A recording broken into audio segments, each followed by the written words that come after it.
it's Dale here, just with my little Monday activities. I thought I've had some rayon thread. I'm going to knit up and for burning and whatnot, and for making fabrics. Part of my thing about making fabrics. Now rayon thread's really tricky to stitch with, and you can see this one here has been lying around and got a little bit of a mess, but it doesn't matter. And all I do with my knitting is get a couple of different size needles and just knit away like so. Very easy. Now one thing is you can drop stitches or do two together or increase, or in this case we'll just wrap it a couple of times, so you're making big holes and different shapes, and that's what it's all about. So that's it there. You could use fine rayon, but any rayon, and I'll tell you why in a sec. And so you knit your piece. Here's a picture of a knitted piece, and then I've laid it onto a background of Panni Velvet. Now Panni Velvet, I'm sure people know, is the velvet that stretches. It's the one you make your bike shorts out of and so on. And so then you stitch it, so you cover it up with a bit of a chiffon scarf or something like that, and stitch all over the surface.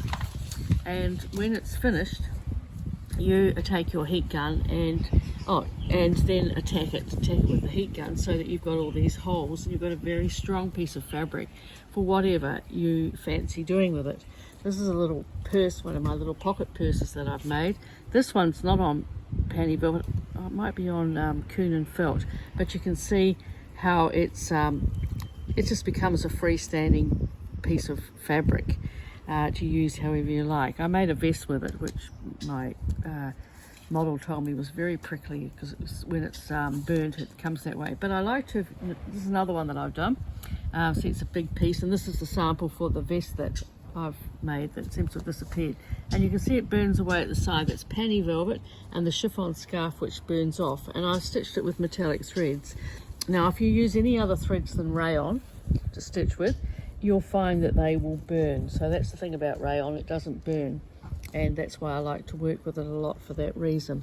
Then it's really great to use for frames, and this one here is a frame where I've stitched it, linking it down. This on the background is a stitching on Panni Velvet with bits and pieces, but the frame has been stitched and then burnt out and shaped, made into this shape, so it's a frame shape, and I've added some beads and so on.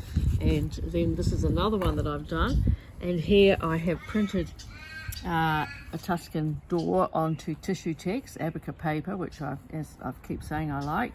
And this is my frame that I've used my rayon thread knitted, stitched, and then burnt back with the heat gun. And the last little one that I've done here is when we went to Siena. This is the tower here. It's printed on Tissue Tex. It's not treated in any way, but it has been there for at least 20 years, so it's lasted. And then again, I've made my frame to fit. You sort of make a long piece, and then it's joined. I can't see very well where it's joined, but it was joined up. And also I like to stitch with metallic threads because they just give that little glister and whatnot. And then I burnt it back, so it's on Panni Velvet. You can see the back of it if you look there. It just makes a nice crisp finish. So there you are, that's my little offerings for today. I hope you've enjoyed that. We'll see you again next time.